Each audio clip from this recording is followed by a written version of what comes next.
The race to November is coming to a close, folks, and there's a lot more on the line than the presidency. Control of Congress is up for grabs as well. This week, I sat down for a wide-ranging interview with Speaker of the House Mike Johnson on the campaign to save and expand the Republican majority on Tuesday. Watch.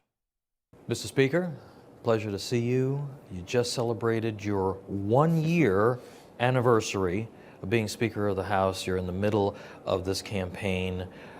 I've heard it's about 40 states that you've been in. Talk to us about the energy, the pace, and the momentum of what you've been doing since we last spoke. Since we last spoke, I haven't rested. This is a big job at a very important time for the country. The Speaker is required now in the modern era to be in all the districts where we have tight races and then to go to as many others as possible. So there's a big demand for that time. I've tried to use it well, be a good steward of this platform that we have. I think the actual number is we've done campaign events now in 243 cities across 40 states. Wow. I change time zones sometimes, multiple times in a day, sometimes 3 times in a day. It's been a dizzying pace, but I tell you what, we've been running on adrenaline here at the end because we're so close to the election. We feel very bullish about our prospects of not only winning the White House and the Senate, but growing the House majority. So I believe all this hard work's going to pay off, and we're looking forward to that. As you know, speakers are judged by a variety of different benchmarks. One of them is fundraising. Mm-hmm.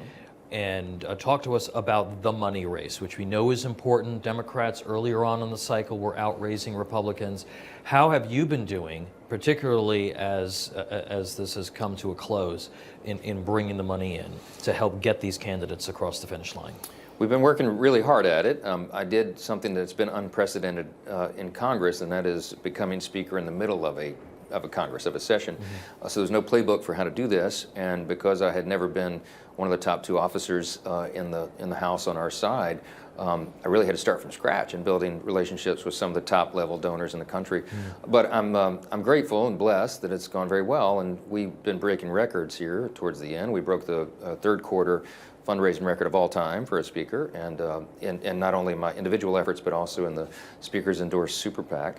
So when they add it all up, we're somewhere close to $270 million raised since I got the gavel last October. That's been a big feat. I think it's very important. We're using the funding very responsibly as good stewards. I think we spend our money more efficiently and effectively than the other team does, the Democrats. They have outraised us this cycle, but we now know that some of that is not lawful.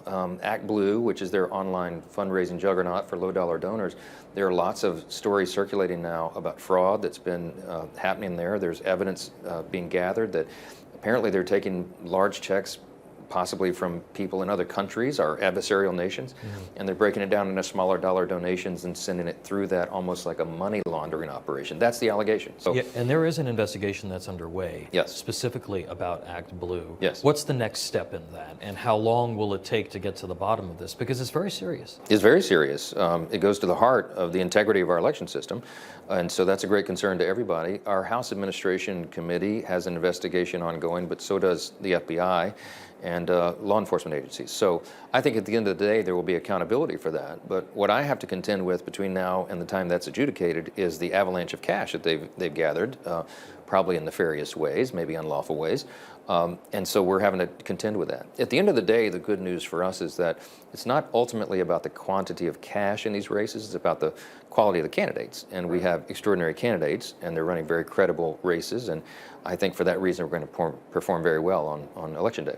I want to stick with election integrity for a moment. You have so many people in this country who, after 2020, have significant concerns about about ballot security, about election integrity. And a lot of people say, well, you know, my vote doesn't really count. It doesn't really matter anymore. Talk to us about your concerns. Do you have those concerns going into Tuesday's election?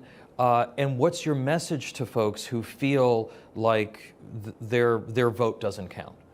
Well, it won't surprise you that that's a first or second question almost without fail in every public forum that I've spoken at for the last year. People are very concerned about this, and there's good reason to be. I mean, the election in 2020 was full of unprecedented events. It was the COVID year, rules were changed, all sorts of questions were raised.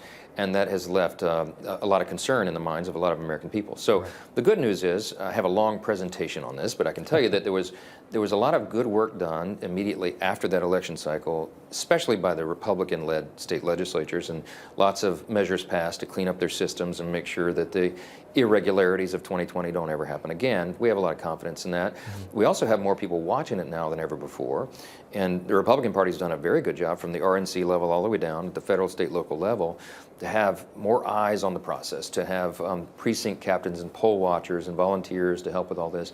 And then we've also really pressed early voting, and you've seen the results of that. So there's a lot of good things being done, a lot of integrity measures that have been enacted, but there's always concern. You know, there's fraud in every election. Everybody has to admit that at some level.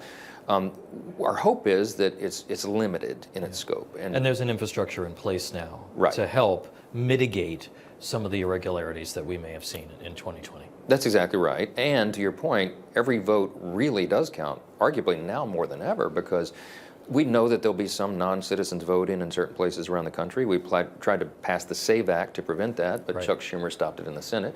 All the House Democrats, almost every single one of them voted against that, by the way. Shows you where their mind is on the issue. But we've got to compensate for that with our turnout. And so that's when President Trump says make it too big to rig, that's what he's talking about. And I have some confidence that that is exactly what's going to happen because of the energy that we see on the ground everywhere around the country. Information. Truth is freedom. Is Newsmax. It's real news for real people.